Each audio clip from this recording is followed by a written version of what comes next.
Welcome to episode 72 of the Rebel Army podcast, the official podcast of Cork City Football Club.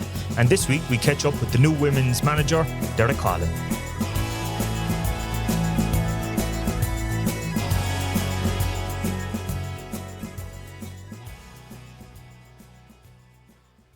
Back in the podcast studio with Aaron on a very hot day. Lovely room, but my God, when it's hot, it's a sunny day outside. We're you might struggling hear JCB's in the background now because we have to have the windows open. Otherwise, I think we'd be melted away. Ignore that. But it is lovely outside, though. It is absolutely lovely. Phenomenal. And I suppose 3 away wins on the trot for the lads. And 3 difficult away games as well. 2 very far away ones in the Midlands, and then a trip to Treaty on a Monday night. With, as we said, we mentioned the weather. That plays a factor as well. Like, it's so hot that it actually it impacts you. But and it was still warm last night. Like, it was still warm, kind of. It was warm up until 9 o'clock. Yeah. But to come away out of the 3 games like that with 3 wins can't really complain, can you? Yeah, and I suppose Mr. Mpongo got another 2 the other night. He's gone ahead of Sean, in the goal charts. He could well be. I didn't even check that, to be honest. But yeah, 2. He might be 1 ahead of him. Good goals in Athlone. I know one was a penalty, but it's well taken. Yeah. And then the other goal, brilliant cross from Conor Drynan, who got absolutely clattered in a tackle as he crossed it. But Hans has been doing very well the last couple of weeks. And speaking of Conor only gets screamers, I think. Does he? That's all he gets. He's outside the box, not a rocket. Unbelievable. Yeah. Unreal. Another unbelievable finish. I don't know where that's been hiding for all this time, but long may that continue. And nice to see Rory getting a goal. I know it was a penalty, but still something for the confidence. Get back in there. Absolutely brilliant. Yeah. He's needed a goal and wanted a goal, and we've all wanted him to get a goal, so absolutely brilliant to see that. And a big night for Dara last night, 150 games. Yeah, you'd forget. Huge, because he's not that old. That's the thing, he's not old, but you'd forget how long he's actually been around. He's been playing first team men's football since 2019. We said that when we had him on last year, I think. Was he one of the longest players? Especially in the men's team. I know there was 1 or 2 in the women's team that are around longer, but I think he's one of the longest in the men's first team. Yeah, obviously Shawnee was here before, and so was Greg, but continuous. As of now, he is. Yeah, he's the longest serving. I know he went away to Cove Ramblers for a loan spell. I think that was 2020. But technically, he was still probably a City player. But it's kind of a testament to the player he is, the different positions he's played over the years, and how he's kind of adapted and featured in so many different teams under so many different managers. And 150 games, league games, that is, because it's actually been more if you take Cup into account. That's true. 150 league games at this age for him is brilliant, and there's going to be a lot more to come. And another, like Conor, the 2 boys came through the ranks, there are, I suppose, City through and through in many ways, didn't play with anybody else, you know what I mean? Absolutely, yeah. But the thing with Dara is he spent a lot of time out injured as well. Yeah. They both. Yeah, same injury, yeah. So he was out for a while.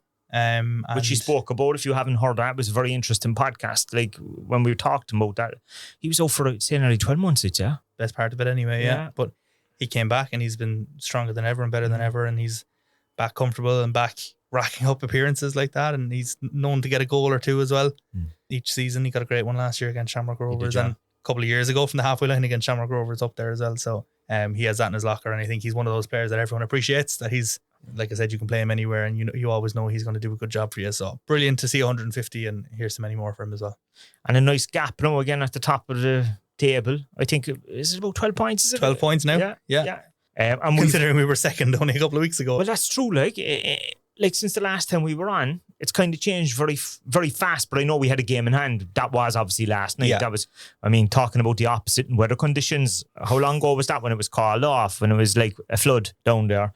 And then last night, I'd say the grass was dried out. Last night they could have done with a bit of rain, to be honest. But yeah, it's mad, isn't it? We went up there in the midst of fuel protests and torrential downpours, and the place was absolutely underwater. Went up there yesterday, and polar opposites. And it wasn't that long ago for it to be that much of a contrast in weather conditions. I'd say maybe less than 2 months, I'd say. Yeah, no, it was definitely. Yeah. I think it was early April. Yeah. Yeah. So crazy. But 12 points is nice lead to have now at this stage. And we're nearly at the halfway point. I think we have one more game. I'd say one more game. Friday night's game is probably the halfway point, is it? Finn Harps is the last game before the mid-season break, so that's the kind of part of the season you'd say, look, if we had a good gap by the time we got to the mid-season break, which we do, we'd be quite happy. So far so good. Mayor, since the last time we were on too, you've become a bit of a media star after we talked about the whole jumping off X. How many radio? I know. I ended up on 96. I ended up on Red FM as well. Somebody wanted to talk to somebody, and I suppose I got the call up. But there's been there's been a decent reaction to that. The followings on the other platforms have grown nicely, and the interaction is up everywhere across the board. So that's gone well for us. And yeah, I was just fascinated how it became such a big story. yeah, people picked up on it, I suppose, because as well, it was quite a big step. Like Yeah. a lot of people, a lot of clubs, companies would kind of be reluctant to do it, especially if you've got a big following on it, which we did. The biggest following in the League of Ireland on it, and kind of parked it because it's just not a good place to be. And that's that. I had to laugh. You spot these things. I saw somebody some football guy from overseas. I don't know, it was like Australia or somewhere. And they were like, oh, it's a big decision. What's the commercial impact on the club? And like the question is, do you actually make any money from something like Twitter? Like that would be the question, because most of it, if it is hatred, you're not buying anything anyway. I know people talk about sponsorships because this was a point of discussion about when the whole thing happened, but a lot of brands don't even engage in it anymore. Yeah, and we haven't been running ads on Twitter in a long time because they don't work. Yeah, I know a lot of people said, everyone uses Twitter for the ticket links and stuff. They don't. We use tracking links. We can see where people get their tickets from, and it's not there. Very few click-throughs from something like Twitter. Yeah, so it's so far shown everything is up and been a good decision, which everyone inside is in agreement that it was the right thing to do. So that's that. Obviously, the women were playing at the weekend, but before we talk about that match, I popped out to Bishopstown on Thursday night, and it was my first time out in a while, actually. There was a couple of changes, so we got to meet Derek, but also gave me a bit of a little tour as well. It was a nice little on-location podcast special, wasn't it? It was. We'll throw it on. Welcome back to the podcast, Derek. It doesn't seem that long ago since you were getting ready for a cup final with the under-17s, but now back as the women's head coach. Yeah, I don't know. Will anyone listen to this, Stephen? I think they're getting sick of me coming on this podcast today. I'm delighted, Stephen, to be here. It's I'm really honoured and grateful for the opportunity to be in with this group. I've been really impressed with them, and I see a future for these girls going forward.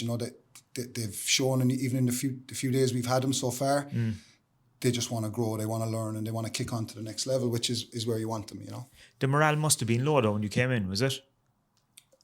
You'd think so, but when we came in, they've fought so hard, I think, to get through these dark times, that I think they're just craving for this to go right. And as I keep saying to them, the goodwill that's in the club and outside the club for this to work, I think that's helped them. I think everyone in the club is putting their shoulder to the wheel to make sure that this works this time. And I feel the girls I feel that as well. They sense that. And obviously, first game in with you there, they get the first point, and I suppose that you have to take every positive, don't you? Yeah, definitely. I don't think we've really even talked about the point. I don't think it's not something that was on our radar since the game Saturday. I think the girls were disappointed coming off the pitch, which is a good sign. We were the team that was finishing stronger. I think we had most possession. We had 55% possession in the game. They played really well. And I think we finished really strong. They were pushing to get that. They're dying to get that win, and they kept going till the very end. And I love the fact that when we did concede, might have happened in the past, our heads might have dropped. But this time it didn't, and they came back even stronger after the goal went in, So really happy with that.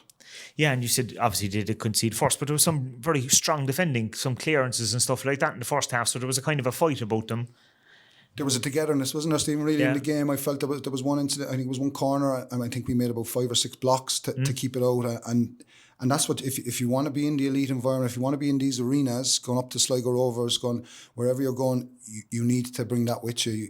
You have to have that fight in you to protect your team, And tell me, how did I suppose the announcement come about? Like, how did you get the role? Like, did you throw your name into the ring, or did someone get in touch with you? Yeah, well, to be honest, I don't know. There was a couple of clubs here in Cork, local clubs that were looking for me to come in and do stuff with their men's teams, and then Barry obviously stepped down, and I rang in, I think a few days later, just to say, listen, if you want me in, I'm interested. I want to help these girls. I want to help this club. It's my club.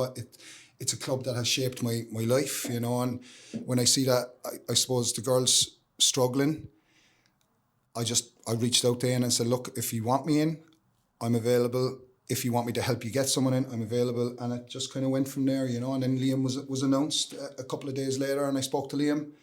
And Yeah, I went from there. It seemed to go on for a while. I was people were asking me out in the street. There was rumour mills around the place, yeah.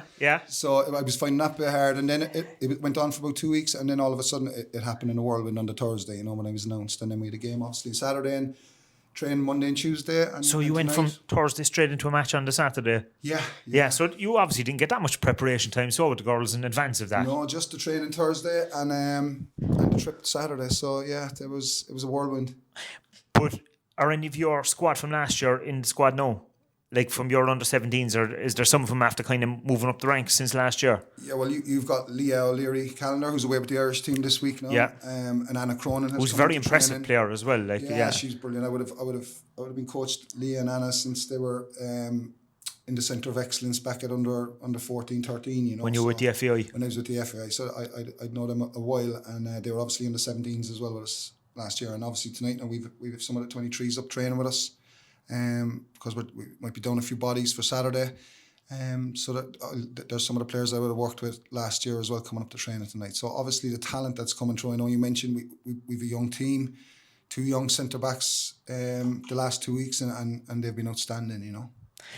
Obviously, you can give them guidance in that area in terms of your own background, which anyone that's familiar with the club. But is that are you kind of working from the back upwards, like get the back sorted first before you start even worry about scoring goals? Like, I think Liam has done a bit on that already. Has he? I think he's kind of, because obviously they got a draw in the Island Cup as well. Sheet, yeah. So Liam put a lot of work in the few weeks to solidify the team. And I suppose for me, it's the type of football I want them playing now. I want them playing quick football. I want them minding that ball. I want them quick actions, quick decisions. So that's something that'll just come with practice and repetition and training, that consistency of playing that way all the time, quick transitions, the reaction times to when we lose the ball to win it back. And that's probably what we're working on, I suppose, the tempo and the intensity of how we do things. And will you look to enhance the squad in the summer, bringing in players from elsewhere or look from within? It'll be everything, Stephen. We'll be looking at every options to try and improve the team, So obviously we've got great talent coming through, but I think the girls, it's such a young team. It'd be great to get a couple of experienced players in with them, we've Eva Mangan there, and there's some experienced players, but Eva Mangan was outstanding. She's a brilliant captain straight away.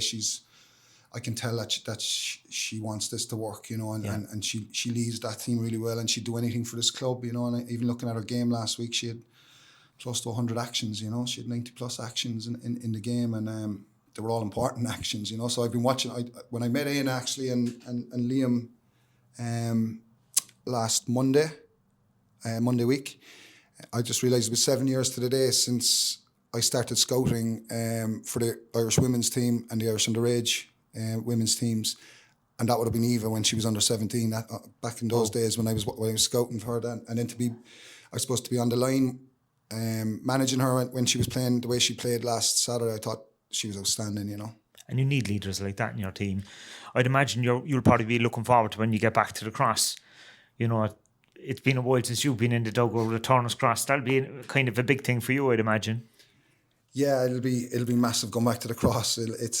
We have to wait a while for that, but that's okay because I'm enjoying every moment I have with these girls, because they're so open for learning. They're so curious. They show up to training every time, and they just want to change this round. They deserve it. They deserve everything they get, because they've showed such resilience to stick through this tough, not winning a match in over a year, not easy, and they show up, and by the look of them in training, you wouldn't think that, you think they're winning games week in, week out, which is exactly what we want.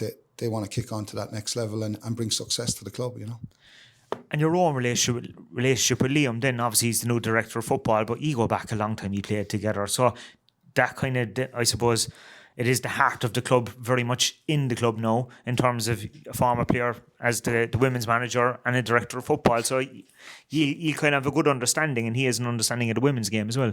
Yeah, and I suppose when you play with someone and you actually bring home the gold medal and you bring home the trophy, there's an extra bond. Like you've great bonds through football, but I think there's that extra bit special bond when you've gone the whole way and you've taken home the prize, and I suppose Liam in 2005 we had a fantastic team that played fantastic football, so we'd have a similar mindset in how we look at the game, So we'd be great friends off the pitch, And then we would have coached together with the men's under 17s as well back now. I would have went in with Liam when he was looking after the 17s, you know. So we've a big history together, a successful history together, and let's hope that continues with this project. Staying on coaching, who's supporting you in the role? So we have Raul Naranjo, who's with the first team oppositional analyst. So he's coming in as my assistant. And Excellent. we have Brian McSweeney, who's after coming in a strength and conditioning. Brian would have a football background as well. And we've Oshina and Raphael doing stuff. And obviously Trish Finley is staying on with me as well. Trish is staying as well. Keeper, so it's great to have her too. You know, she has massive experience when it comes to the Women's League. What are the hopes for the rest of the season? I know it's early days, but like your own vision, what are you hoping for? To be honest, Steve, I haven't set any target or anything like that. I suppose I'm hoping that it continues the way it started, that the girls keep striving to set standards, to drive standards, to kick on to the level where we're winning games, you know. And first of all, I suppose when I was coming in first, my first goal was to come in and assess and see and I'm probably still in that mode at the moment. But getting a smile back on their faces and getting them playing football that they really enjoy playing, and that's the challenge now is to make that happen and bring that positivity into the group where they have that winner's mindset, you know. Will you have disruption over the next few weeks with exams or anything like that? That I'd imagine it's a kind of an unusual time for a manager in terms of there's some leaving cert, college exams or junior cert or whatever. There's lots of different stuff happening at the same time, I'd imagine. Yeah, we're going to be short players Saturday, so that's why we have 4 or 5 of the 23s now coming to train with us tonight as well. So yeah, we're short, but look, it is what it is. We just have to. I'm not bothered. Control the controllables. It's we got to make the most with the amount of players that we have, you know. And hopefully the crowds will start coming back out again, because there has been a bit of momentum there over the last few seasons with the women's team. The attendances have been decent. Even the first game of the season was a good crowd. Yeah, and that's without winning, Stephen. That's the thing. If we can turn this around, I imagine that the crowds we can drive the crowds into the cross, you know. And I suppose it's about telling the story of the girls. And I know Aaron works really hard, and my wife even said it to me. She was delighted when she saw the inclusivity that's happening on social media, you know, because the stuff that Aaron, that poster with the two teams together was fantastic, and it's getting great coverage, you know, from the club, the women's team. And if we can start turning a few of these draws or a few of those close losses into wins, I think that will even give that boost again to get the crowds in the door and get the eyes on these girls, because they deserve it. And for all the talent that's coming through at underage level, they need our flagship team in Cork to be successful, you know, and that's where we are. That's what we want to do. And I suppose that's the ultimate goal. It should be one of the leading clubs in the country, really, because of just from a geographic point of view alone, the hotbed of football that is Cork, there should be plenty of players to be able to pick from in many ways. Yeah, and especially I think when we're talking about, I suppose, from under 14, 15 down, we've an army of girls now playing football, and they're getting great coaching. The local clubs and the CWSSL are doing great work in that regard. And it's up for us then to take the baton when they're brought into this club, and we give them the right learnings that they need to thrive, you know. So we want to create that environment where players flourish, you know. So it's about the culture, it's about the togetherness, and it's about the intensity that we train at. Well, look, Derek, best of luck with the rest of the season. We better let you get back to training, because we're out in Bishopstown this evening. But it's fantastic to have you back in the club, and I've no doubt if they just get even a bit of the passion from you, there'll be success down the road. They have it already, Stephen. It's just a matter of turning it around. You know, they're mad for this club. They're so proud to wear that jersey, and all they want to do is make the fans happy. You know, so we'll do everything we can to make that a reality. Well, best of luck. Thanks, Stephen. That was brilliant. You can hear the optimism from Derek. We're still in Bishopstown, obviously. You might hear the music in the background. The women are training. Oh, well, they're in the gym behind us. It was brilliant, wasn't it? It's very refreshing to hear. He's so passionate about the club. Cork City to the core. Like, I mean, if you could bottle it up, like, it is him. He's kind of like, you know, you could put him into a dressing room there, I'd say, for motivational talks. I'd say, like, he'd be ideal for it in terms of before a big match or something like that. And instant impact, as you said. You mentioned it there in the chat. Obviously, results picked up. He got a point in the All Ireland Cup in the treaty game before Derek came in, but then away to DLR. big goal from a set piece, and set pieces have kind of been a problem point for the team so far in the season. But you get a goal there, great header from Zoe as well, and like they said, okay, it's good to go up there and get a point, but they're actually disappointed coming off the pitch because you should have won the game. And like I was there, as a few of us were up there. I was going to say to him, actually, the header reminded me of one of his goals. It's a bit of a Derek. There was saying, were they practicing that in training? Yeah, it's like he's getting his side of the game across. He said he had only about 2 days, so they couldn't have been practicing much. Yeah, so that was on the Saturday. We announced him on the Thursday. I was here. I did that clip with him. He took the session, and that was pretty much it.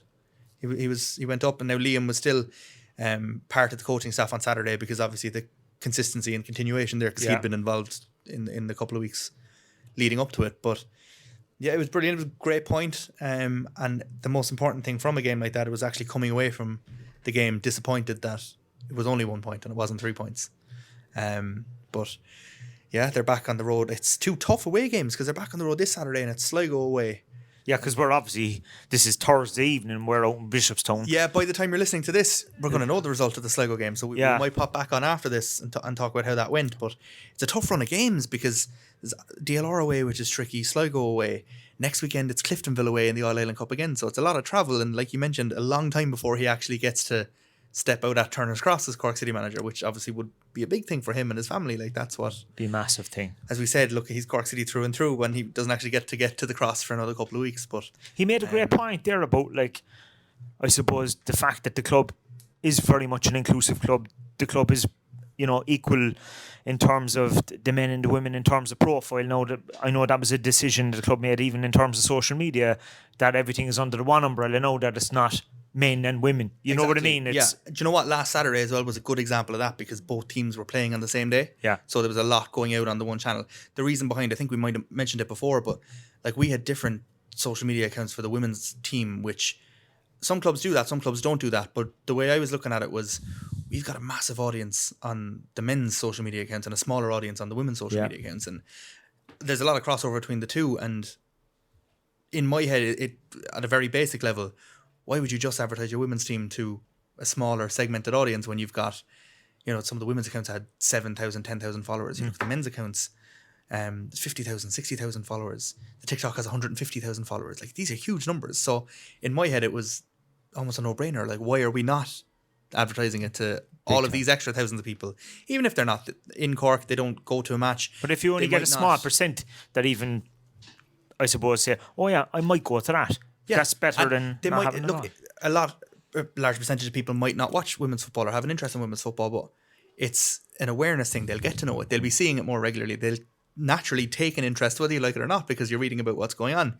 And if that converts to bums on seats at Turner's Cross on a Saturday, then brilliant. And it's raising the profile of the girls. Like Derek said, we're getting them in front of the main club audience, which. To be honest, is probably how it should be anyway in today's age. Should be like, and women's sport is on the rise, and football was ahead of the curve in many ways. Like, if you look at the Irish women's rugby team, had a huge crowd at the Aviva for the first time last week. But the women's team has been doing that for the last couple of years now, as in the Irish football team, and obviously they're back in Páirc Uí Chaoimh. So we need to kind of jump on that wave and make sure that they know that there's a team here in Cork that they can get behind.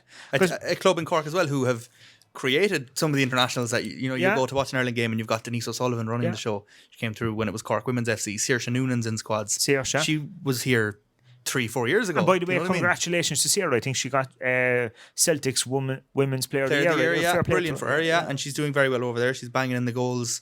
Living it up in Scotland. I know she was at a couple of other clubs she was at Durham, I think, in the UK. She had a stint at Shells here that we won't talk too much about, but we'll forgive her for that. But no, she's doing very well, and she's always very good as well. You'll see her when she's back in Cork. She was at a session with our under-17s here last year. She knows kind of it's where she came from, and she's happy to give back, as is Denise O'Sullivan, as is Katie McKay. Any international player around the country, they're very good with that. And you see the support that they have, each of the teams, the clubs, stuff like that. The Women's Premier Division has been growing and will continue to grow. There's the new Women's Development League this year as well, which is brilliant. And the one thing that we've spoken about it before, but if you're at a game at a Saturday at the Cross, women's football is very different to men's football in terms of there's stuff where, like, after the game, the team talk is done on the pitch in a huddle rather than into the dressing room. No matter what, you could win a game 5-0, lose a game 5-0.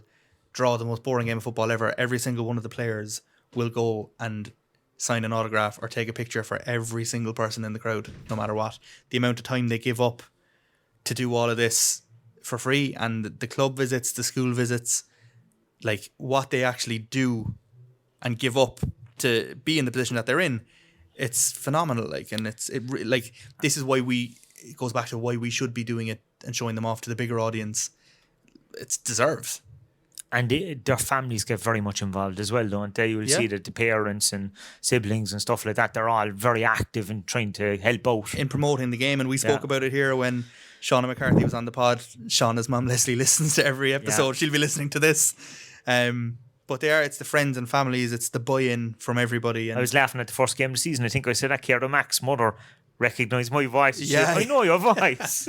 Well, people are getting to know Ciara Mack's voice now as well, because she's on commentary at the minute. Yeah. So, but even stuff like that, like, you know, Ciara Mack's not able to play at the minute, and I rang her and was like, look, will you come on commentary? And yeah, no bother, brilliant. She's on there now, being able to share her knowledge of women's football and her knowledge of Cork City FC, which is brilliant. So like, and she's one of the most experienced players we had. Like, so like, you know, she's, you know, but every single one of them, even the younger girls who were new on the scene, like there was Leo O'Leary Callender, Fiona Doherty, who's only just in the door. We're at a thing with Craig Robinson recently up in the Glen. Like, they're so generous with their time, and like, it's brilliant. The promotional work they do for the club off the pitch is brilliant. And just looking there, like, you know, obviously they all seem to be kind of getting on very well there. Just looking at all the girls going down, kind of there's a bit of banter. The morale seems good, and that's what Derek was saying. Despite like a tough start to the season, and like I didn't even kind of realise that myself. They had gone a year without winning a game. Yeah. Like, you know, you kind of, because you see, I suppose that's one season, and then into another season, you kind of don't join the two of them together. Yeah, so that's tough. Yeah, and it's actually by the time, especially by the time we're back at home and hopefully winning games at home, it's over a year now. Do you know what I mean? Look, we could hopefully get a win in Sligo or in Cliftonville over the next couple of weeks. But the thing is, like Derek said, the morale isn't low. Do you know what I mean? Good. It's they have each other. The vibes are up. As you said, they have each other. And I think everyone knows, especially now with Derek coming in and the way he's doing things, it's, you know, there's kind of a light at the end of the tunnel kind of situation. And yeah, I just hope that win comes soon. And obviously, you know, you mentioned the atmosphere at the games, the women's games at Turner's Cross. It's very much a family atmosphere as well. So I think they'd support them and try and encourage them despite any kind of bad results. You know what I mean? Exactly. Yeah, it's a day out. You know, people come into the games. It's a much smaller crowd than what you see on a Friday night, but it's always like good mood, good atmosphere. You know, the shops are open, the chippers are open. Families come in and have a good day of it. Like. On top of that, then, I see a few jerseys on your table. Since we're out in Bishopstown, the last time I was out here, it didn't look, the reception certainly didn't look like new doors, new lovely new chairs, new carpet out there. What's after happening? Yeah, we spoke about that a few weeks ago. It's all kind of changed out here. There's new, as you said, Easy Living have kind of almost made the place into a showroom. There's new couches, new carpets, new artwork on the wall and the whole lot. And you mentioned the jerseys here on the desk. These are all ex-players, academy graduates that drop jerseys into us to kind of help with the improvement of the place. So it had a lick of paint when you walk in the door. It's a bit more welcoming when you come in. Be like the Hall of Fame, so on the corridor and another boy. Like well, that's in the works as well. Yeah, we're getting all not just the Hall of Fame, but academy graduates who went on to play in the UK and internationals and stuff like that. So it's all part of kind of like a bigger project in Bishopstown. But it's part one anyway. It looks well, and the trophies on the wall inside, it looks good. Yeah, I see the trophies outside. No, you do have to update one of them, all right? Yeah, it took years to get that up on the wall, and then the lads went and won the Munster Senior Cup. We knew it was a possibility, but there was a piece of me who won that trophy. There was a bit of me was like, oh, a little small change. Yeah. That's a welcome change. Having to update the number of trophies you've won is good. Hopefully in the next couple of years there'll be more changes on that wall, but we'll have to wait and see. But and I suppose with the jerseys up on the wall as well, and former players, I know Chidozie and stuff there, Joe O'Brien, Whitmarsh, and obviously you'll be getting a few others, and Jake O'Brien is over there and stuff. It's probably good for the younger players to even see that when they walk in. Yeah, especially like the academy players, because obviously the academy teams are here as well, so they come in and like where they're going to be in reception now, it's going to be the first things you see as you walk in the door. That and the amount of trophies the club has won. So it's, you know, serves as a bit of a reminder as well, not just for academy teams, but men's senior team, women's senior team, kind of where you are, who you're playing for. There's also been a couple of seats thrown outside as well. Where Yeah, did we've they got come seats from? in the dugouts. Yeah, it's old seats from Turner's Cross in the dugouts and up in the stand in Bishopstown as well. So it's kind of an ever evolving thing out here. It's just like the Bishopstown restoration project. The Bishopstown Restoration Project. All donations welcome. Whatever you have. TVs, couches, carpets, you name it. But definitely jerseys from former players. I'm sure you're in contact with them all. But yeah, no, it's fantastic to see, and hopefully maybe a couple of the women as well over the next while. I'm sure you've been on to. We've got a few. There's a couple of there's a couple we need to follow up now. I need to send a few reminder texts there of people who were dropping jerseys into us, and we don't have them yet. So that can be this week's job. So like it was good to be back out here, and hopefully there's a couple of wins on the way for the women. Yeah, hopefully we get the result that Derek was talking about there now, and 2 difficult games, 2 difficult away trips, as we said. But by the time you're listening to this, we're going to know how those ended. Yeah, first of all, I was very impressed with the reception.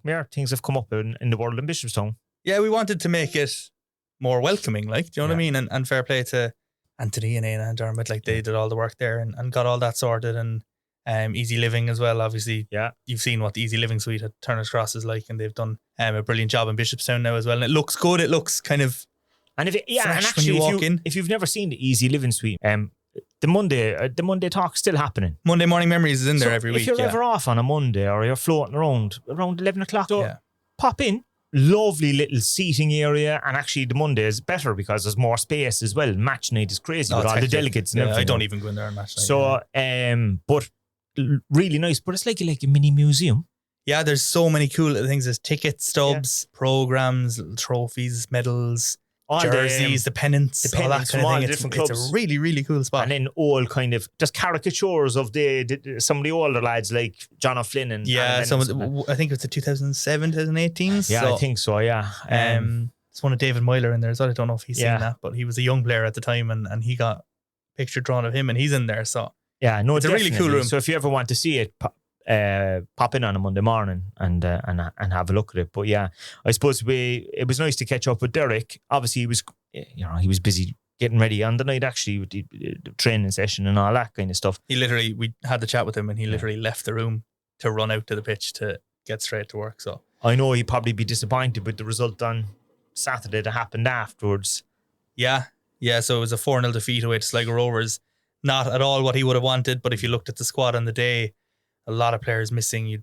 Leo Leary calendar on international duty. A lot of players as well, because the squad is so young. Got a lot of players doing leaving cert. Yeah, which he had mentioned. Actually. Yeah, he'd said it at the time that it would be the case, and you saw it like Zoe Finnerty wasn't there. So Emma Hurley from the 23s started at right back. It was her first time playing first team, and she's straight into start of the women's Premier Division match. So that's tough because they're up against women then, and they're young, Yeah, and Anna Cronin came off the bench as well for her first appearance. So it was a very different Cork City team. He still wouldn't have been happy with the result, and it's a long road back from Sligo as well, especially after a result like that when you'd be downbeat. But yeah, it was a difficult one. And you know what? It doesn't get any easier because you look at this weekend and it's a trip to Cliftonville, up to Belfast to play Cliftonville in the All-Ireland Cup. It's a long trip for them as well. It's a horrible trip, yeah. So obviously that's an overnight. They're going up the night before. But that's some journey. Like, that's 3 consecutive away games as well, because it was DLR Waves away, Sligo away, and now Cliftonville away. So that's a tricky run. And are they going on a break after this as well? Do they have the same as the men, or is it later? They're continuing to play. There's the international break, obviously, the following week, because like you know, Republic of Ireland play Netherlands in Cork. Yes. So there's no matches that weekend. There's no matches that weekend, but they're straight back then after that. There's no academy games for the next couple of weeks either, because again, you're coming into leaving cert and junior cert and stuff like that. So a bit quieter in the football front in the next couple of weeks, but there's still games kind of spread out here and there that will keep coming. So yeah, next home game for the women's team is 20th of June. Whoa. So it's a big gap between the last home game and the next home game. That's a big gap, all right, isn't it? Yeah. A lot of away trips and a lot of travel. Yeah.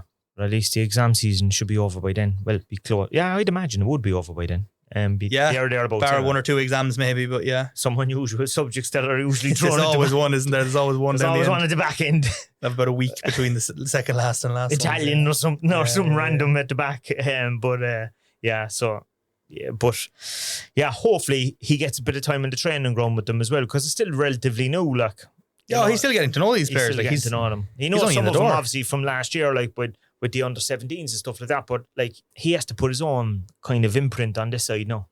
Yeah, he wants to put his own stamp on it, make it a Derek Coughlan team, which he'll have time to do in the next couple of weeks, as we said. So we look forward to seeing that taking shape. It was interesting that he said he recognised, I suppose going back, he had worked with the FAI and he had scouted a few when they were younger. Yeah. So he's known these players a long time. He's known them a long time, this is the first time he probably gets to manage them. To work with them directly. Yeah. So, it was great. But I think the big thing, you couldn't doubt the passion that Derek has.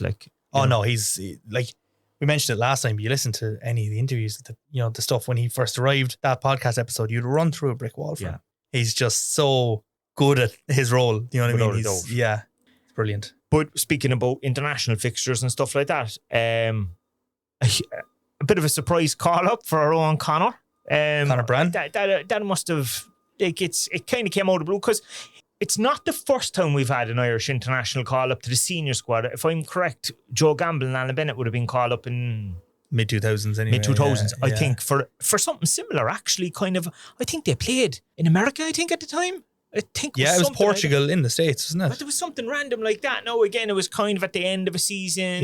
Yeah. Whatever about League of Ireland players, but from the first division is kind of... It's very rare. I don't think that's ever happened before, but it's brilliant to see for Conor. He met up with the squad last night, so he played in Treaty and then was brought from Limerick to Dublin to meet up with the rest of the squad. But brilliant to see. I know there's a couple of League of Ireland players in there, and obviously Ed McGinty as another goalkeeper, so he's a bit of competition there. But it's brilliant to see, and there's a very Cork City flavour to it as well, because Jada Numa's in there. I saw the video yesterday. The FAI put up the first two fellas into the hotel were two ex-Cork City lads, Jake O'Brien and Jade Numa. Brilliant, isn't it? It's there's a real pride thing watching that, isn't it? Obviously I think Alan Brown has pulled out the squad over. I know he was involved obviously in the playoffs and stuff, so I think he's gone out of the squad. But Queeveen Kelleher, we obviously can't claim him, but we can claim him, that kind of way. Yeah. Do you know what I mean? and Chidoze is there as well. Yeah. So, which is kind of cool, in many ways. That it's brilliant. It's class to see. There's a kind of an overlap in connections. But, we did mention the last podcast that Jaden was in the squad, but then Benfica pulled him out of that squad for that game against Granada. Yeah. And then, but he's actually back in now for this one. The bigger Qatar match and Canada, so the real games, if you want. Yeah, it'd be lovely to actually see him get a run out against Qatar. Well, you'd expect that he will, because he's a very exciting player, and there's a reason they were so desperate to have him in and bring him back in. So those games are. I think it's Qatar on Thursday, and then Canada next Tuesday, I think. And it is something that other countries have done, whereby if a player is, let's say, playing top level youth football with a big club, that if they're kind of okay, they don't have the Irish team doesn't have players left, right and centre to choose from, let's pick the promising lads and put him in, because if he's good enough to be in Benfica's youth league and actually one of their star players. Yeah, and if Jose Mourinho wants to bring him and in he's training, in first team training, there's something about him. No, obviously, we think Jose is leaving Benfica, so I know what's going to happen there. It looks like he's going to Real Madrid. Jaden's going to Real Madrid, I'd imagine. Jaden, yeah. And Vinny's leaving. Or Mbappe. So you've heard the exclusive here. That's telling you a Rebel Army podcast exclusive. But it'll be interesting to see. I'd imagine the other thing as well, if he does play on Thursday night, there'll be a lot of eyes on him, because there'll be probably a few scouts in the arena. As always, yeah. As always. Because with international players, they'll be looking at the younger lads coming through, see if there's any kind of, person worth having a look at. And I imagine when we spoke to Jake that time before he joined Everton, I'd imagine he had played against Portugal and stuff previous to that. There was probably people looking at him. I know he had played for Leon, but there was people watching him, I'd say, playing for Ireland. Of course there was, 100%, yeah. But just going back to the Conor Brand thing, right? A lot of people now be looking at this being how's this happened, whatever. Yeah. Something that people won't have seen, obviously, because it kind of happened after a game inside. But we played Waterford last year in the league. Yeah. Just around the time, remember we played them in the Cup and the league at the same time. And Hamer was actually at the game, and he came down the tunnel afterwards, specifically looking for Conor Brand. Did he? To talk to Conor Brand. And I actually got photos of them in the tunnel at the time. Oh, yeah. And we were kind of he likes him. You could tell he likes this guy, because around that time he'd been in Cork. Remember, he'd been at a training session. That's and right. He watched training and stuff. So this isn't something that kind of just the last couple of weeks. That's where it came from. This was last August. And he was looking at Conor Brand and singling out Conor Brand and trying to talk to him. So he's obviously very impressed by him, and he wanted to have him involved. You'd imagine in his eyes, Haimler, he's probably been... He knew that he could have an opportunity come this summer if we hadn't qualified for the World Cup to start trialing a few other lads. Because, again, you know, the likes of the championship and all them in England, they're finished weeks. Yeah. Like some of those lads are out the gap like about 3 or 4 weeks at this stage. So he wants to leave some of them go on holidays. Exactly. And it's all well and good getting around to games and seeing these players and seeing what they're capable of, but actually getting to watch and work with a player in a session or in a match or whatever it is brilliant. So it's an interesting one. I'll put the picture on maybe the club stories or something over the next couple of days, but it was something at the time where I was kind of looking at it being like, this is an interesting one. Yeah. Just trying to find it here now to show Stephen to give an exclusive look at it. But yeah, here he is, look. Oh, you spotted that? All right. Yeah. Yeah. I was going to put it on the club story at the time and be like, brand for Ireland. And I was like, actually, might hold off because what if it does happen? So just, it goes to show, you never know. You could be playing for Cork City one minute, you could be playing for the Irish team in the Aviva the next. And I'd imagine, was he at the FAI Cup final? I'd say so, yeah. He probably was. I'd say so. So he probably would have kept an eye on a few players as well. But it's obvious as well. You see him at a lot of grounds. I've seen him in Tala a couple of times when we played up there, and like he's quite close to the ground when it comes to watching the League of Ireland as well, and knowing the players and knowing who he'd want or maybe not want in the squad. So definitely interesting. I think I read before he did something similar when he was manager of Iceland, that he looked at the domestic league as well and brought in players, even if it was for, you know, kind of like a home-based squad, just to work with them and see. But and there was talks that he was going to look at doing something like that in January or something like that, have a kind of, before we used to have a B team. Yeah. We used to have a decent B team actually. Like in the early 90s, the likes of Roy Keane and stuff like that played for the B team down in Turner's Cross, I think. Definitely Dennis Owen, I think, did anyway. But there was always a B team because they had so many players. But nowadays, I suppose the under-21s is kind of like our B team in many ways. Like a lot of them progress. Yeah, and naturally with first teams and senior teams becoming younger in general anyway, your 21s pretty much is a B team. It's kind of like the B team. But so I'd imagine, look, be a big Cork contingent up, cheer on the lads on Thursday night. I'll be there anyway. I'll be looking forward to hopefully seeing some of the lads there. Yeah, you'd have imagined if you'll make the trip to Canada as well to get over that side of the world. I won't make the trip to Canada, no, but... Bit far for us. If we were in the World Cup, I might have tried it. Oh, come here, we'd be there. We'd be doing podcast specials from over there. Yeah, so... so it's something to look forward to, but that means we're down a keeper for Friday night's game. So we'll get to see, you'd imagine, David Odamusu will slot in there. We'll get to have another look at David. I know he played initially when he signed for us, and then he followed due to injury and Connor got in. But yeah, it'll be good to see him. And obviously it is Finn Harps at home on Friday night, last game before the break. Yeah. That's actually the night where you'll remember from the last couple of years, we kind of have each year our friends here at the Crown Centre do walk and roll, and we kind of do a collection at a match, and the players will wear the walk and roll jerseys in the warm up. So that's actually happening this Friday. You will see the lovely bright orange Crown Centre jerseys around the place. So if you're in a position to support and make a donation on the night, please do. And if you want to do any more in terms of doing walk and roll yourself or doing a bit of fundraising or helping out on the day, crowncentre.ie has all the information on what it is and how you can get involved there. And they've raised a good bit there. We kind of spotted it there. They have brilliant branding and stuff around here. Very bright orange kind of colours and stuff it's really in your face, but it's good in your face. So like I know a lot of companies are getting involved in helping them as well. So anyone to support them. And they'll have QR codes on the night as well, I think, or tap, like you can tap with your phone. Yeah, if you've got coins. It's not just coins, like, but they will have buckets, but you know, there's a number of different ways. So that'll be a Friday night, and then obviously the actual event is the following week. Here, isn't it? Out here, yeah, out at the Crown Centre in Ovens. So if you're around on the day, you want to come out here and be a part of that. Again, all the details, we'll be sharing it on socials, but crowncentre.ie, and you'll find out absolutely everything you need to know. The other one thing that we didn't mention since the last time we were on, we won another trophy. We did, Munster Senior Cup, yeah. Brilliant game on the night, actually. Yeah, and it was great for the young lads in particular, wasn't it? Well, yeah, like it was, I know it's a senior competition, but it was the 20s squad and 20s management kind of took on that competition this year, so it was Colin Birmingham in charge. Greg Bulger is actually on his coaching staff as well. And a young 20s team who went out and added number 20 to Cork City's list. Yeah, I know we joked on in our little piece there or from Bishopstown about having to change the sign, but I know it's fantastic. It's great, and it gives them a taste of I suppose senior success, because they were representing the club at senior level. They're playing lads that are way older than them, like, you know, in a lot of cases. Absolutely. They're playing a senior team in Rockland. You know, so it wasn't that they were playing youths and stuff like that. So, and some of them then obviously are breaking through to the team. I know the likes of Tom and stuff was on the bench last night.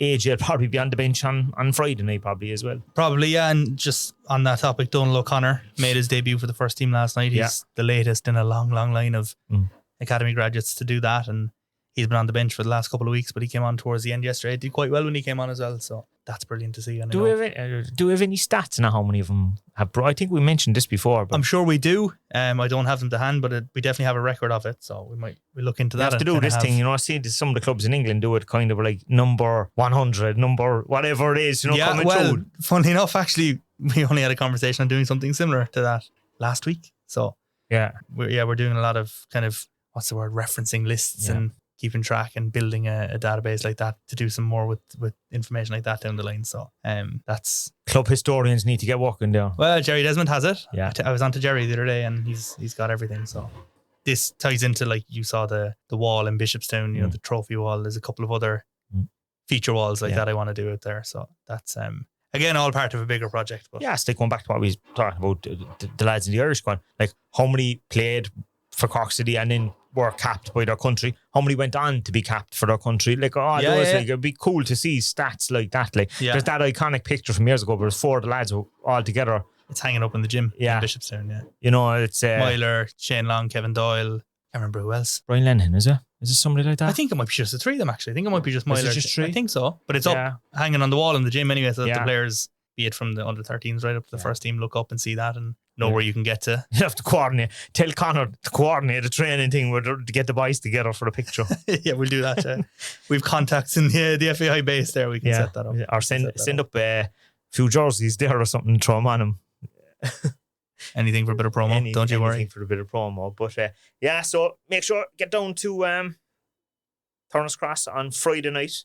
Get your beach visits out of the way now. Go to the beach on Wednesday and Thursday and get that done. Enjoy the sun, but not too much, because you won't need a jumper or I know, a jacket. You can wear your lovely Cork City jerseys. ccfc.ie/shop. Yeah. Get yourself a hat. Get yourself a bucket hat to protect yourself from the sun. So summer soccer is actually here, and for one game and then mid-season break. Probably get cold again in a few weeks' time. But it'll be raining in July, But so enjoy it while it's there, because it's actually lovely in the summer, I think, when those late evenings at the Cross, and it's just a lovely vibe to it or something. So get down. If it's still sunny next week, we'll do an outside special. We'll do it on the pitch in Bishopstown or something.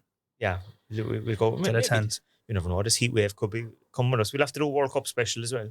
We will. We'll figure out something for that in the next couple of weeks. So there's plenty of football, but the most important football is happening on Friday night in the Cross, and get down and support the guys from Grand Centre as well. Yeah, Friday night, 7:45, ccfc.ie/tickets for the tickets. And as I said, crowncentre.ie for all the information on Walk and Roll. And we'll see you at the Cross Friday night. See you at the Cross.